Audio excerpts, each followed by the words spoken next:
Hello, Mark Crossfield here. We're talking driving distances today.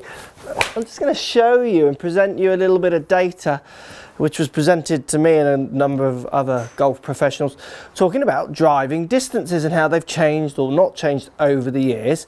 We're talking a little bit more modern in the kind of transition from this fella here, but let's show you what I mean. Let's get stuck in.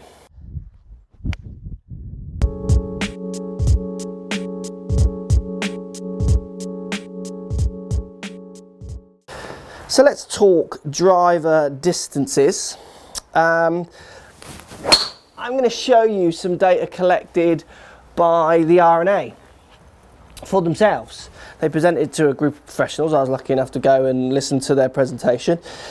They collect the data for themselves on behalf of golf, if you like. So what the RNA will have us believe, and I've got no reason to disbelieve this, is that they are working on behalf of the sport. Their main objective, if you like, is just to keep golf a skilled-based activity. They don't want any technology enhancing the game in a way that takes it out of the player's hand. So they're working, if you like, on behalf of golf to try and make sure that the tech is in place to allow you to have fun, but you still need to have a certain level of skill, and the game is based around skill level. So look, this is an interesting bit of data that they collected since 1996. So they're saying the average driver distance in 1996 that they collected was 205 yards, and in 2012 it was 208 yards.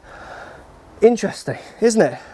1996 the average driver distance was 205, and then in 2012 the average distance was 208 yards. So with all the tech, with all the talk, and obviously on internet land where driver distances kind of get talked about on reviews that I do and other videos that other people do and what have you, and when on the Book of Faces and on kind of the old YouTubers, the comments can get slightly wide with people's claims on distances and what have you. Now we say that maybe it's just a big misunderstanding of how far certain people hit certain shots, but the average distance on drivers from 1996, we're saying there, or the RNA is saying, you've got to remember the RNA have no allegiance to any club manufacturers. They have only an allegiance to the game of golf. All they're trying to do is monitor and make sure that golf is kept as a game of skill, because technology is obviously involved, which is obviously, we want that to happen. 1996, 205 yards to 2012, 208 yards. Really interesting average data there. Now there will be people who might find extra distance. I would say I hit the ball further than I did in 1996, but in 1996 I was much younger. So I can call it the equipment, but I would say I was swinging very different forces than I am now. It's an interesting one. I think the main thing here, and this is where I get a little bit on my kind of preaching, ranting stool, if you like. So look, all the technology, all the advertising, all the speed slots, all the cavity backs, and all the rest of the tech. If the average driving distance isn't going up, why is that? Why are you guys not hitting the ball further, but you all believe you are hitting the ball further? Well, maybe you are hitting the ball further, their data's wrong. I mean, you can read this a million ways.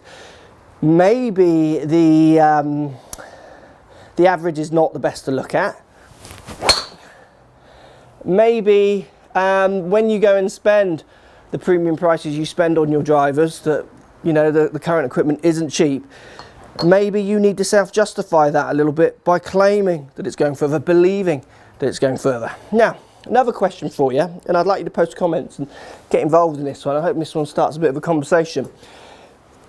I don't know the official numbers for this, but let's say the average number of people taking golf lessons hasn't changed since 1996 to 2012.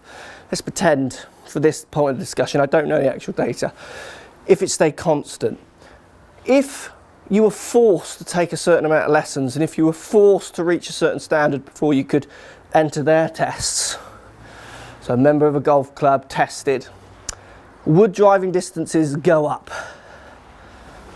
I believe, and this is where I obviously am biased as a PGA teaching professional, but I believe absolutely 100% driving distance would raise. two reasons. One, I think more people would use driver. And that's something that the RNA also did say, that with the current drivers, more people are actually using drivers than they used to, which is why you see that slight bump in distances. So they are getting easier to hit from the olden days, from, obviously this isn't 1996, but from days back, you know, when the equipment was maybe slightly smaller.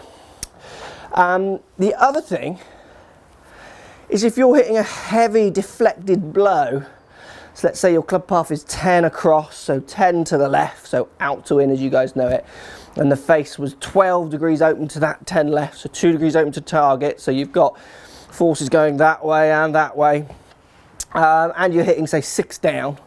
It doesn't really matter to a certain extent what driver you use, does it, with those kind of numbers, where if you went and kept your driver, had lessons, got your driver say 2 in, 2 out, and the face 1 degree close to that 2, and you started hitting 2 up, for instance, when they test you next, if you got involved in that test and say there was a group of players all hitting those numbers and you changed them all, or were able to get them closer to those numbers, I would say the driving distances would go up. So look, this is my little boring kind of preach to you all about getting lessons. I don't care if they're with me or with anyone. This isn't a public kind of advertisement for my lessons. I'm just saying go and seek someone else. If you want actual driver distance and to understand how to get it, equipment is helping, but as you can see from the RNA's data, maybe nowhere near as much as certain manufacturers and certain players think. If all of you took more lessons, understood your numbers, understood your impact conditions a bit more, stop worrying about if your right knee was flexed or straight, those kind of things, I think driving distances might go up. Post comments down below. I'd love to hear. Interesting one. I hope you've lasted to the end of this video. Not really the world's most exciting video, just interesting data I thought I'd share with you.